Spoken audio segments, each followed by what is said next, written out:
Pa, galing kasi ako dun sa kila ate dun. Ate doon?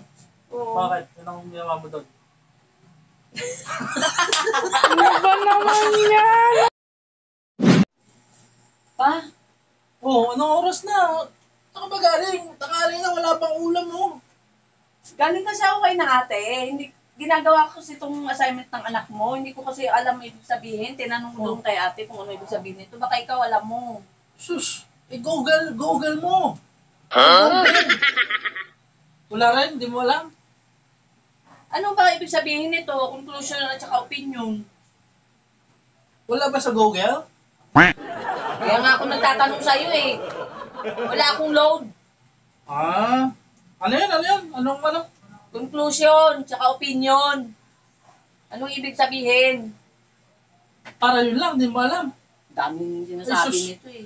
Sagutin mo na lang to. Simple lang ha. Ang conclusion, hindi ka makakapasok doon. Conclusion. Hindi ka makakapasok.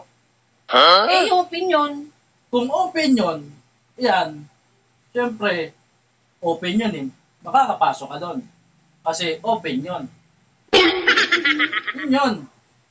Conclusion, kaya mo mabuti ha, conclusion, hindi ka makakapasok syempre. Closure eh. Ulo talaga. Wala Kung akong malawasan. opinion, makakapasok ka. Opinion eh. Diba? Puro kakalukuhan.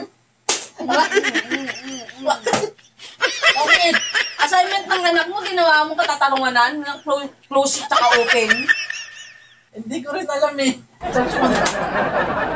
Tama ba? Kung magawin mo yan? Ikaw na, hindi ko nga rin alam eh.